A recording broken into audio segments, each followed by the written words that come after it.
guys, Emma here, and today I'm going to be talking about episode 8 of The Perfectionists. Okay, so the first thing I want to say is, whoa, Mona! How's about that scene with Mona and Mason? That was pretty hot, right? I mean, is she a cougar? Is she classified as a cougar? I don't know what the age difference is supposed to be, if there is much at all, but definitely Mona is in a position probably that she shouldn't be fraternizing with students.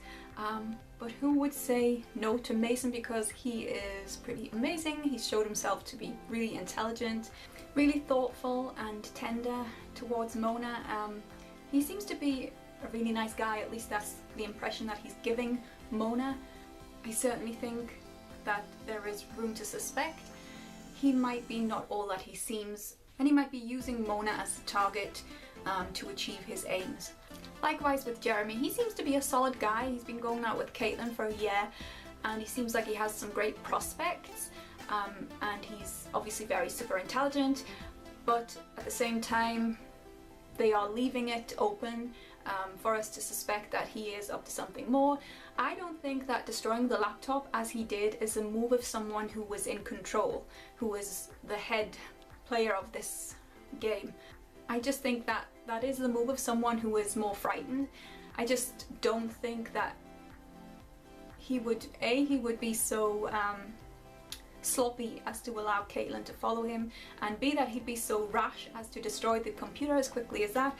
I mean, he's obviously got something to hide, but it's not that he is the big A in my opinion. I think that he's probably keeping some secret from Caitlin, or something about himself that he doesn't want to get out. Maybe he's also been a victim of blackmail and has done some things that he shouldn't have. I think he really loves Caitlin, because I don't think that anyone would carry on a relationship for a whole year if it was a facade, if it was some kind of lie. So I think whatever he's done is something that he's ashamed of, and not because he's trying to cover up his criminality in regards to killing Nolan.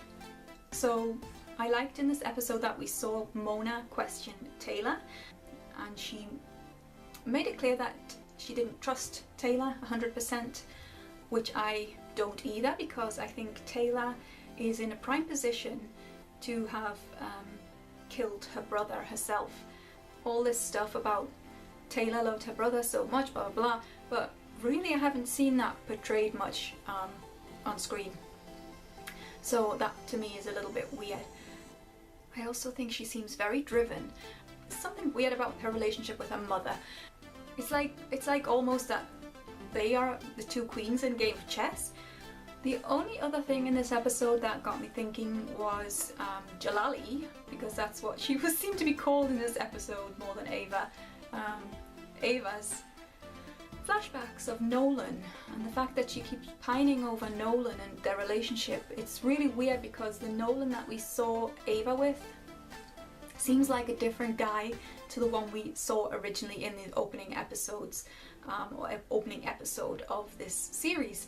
He really seemed to love Ava. He seemed like a genuine guy, a loving guy, a sweet guy, a guy that wouldn't lie, a guy that wouldn't manipulate. But the Nolan that we saw in the first episode seemed entirely different. The idea of a twin scenario immediately popped up for me, because really the difference between Nolan in this episode and the flashbacks and episode 1, it was like Jekyll and Hyde. I couldn't understand why Ava kept drinking and crying about this guy Nolan when he'd been such a creep. But then we saw this other version of Nolan that she knew. That was the version that she knew, and it's understandable finally why she feels the way she does, even though his misdemeanors later in his life apparently have not diminished the love that she held for him. There's something strange about that change of character.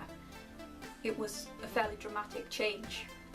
I really like Dylan's experience in this episode, because I have been finding the main characters a little bit difficult to like, because their perfectionism was making them into bad people, making them make bad choices, unethical choices, making them morally corruptible.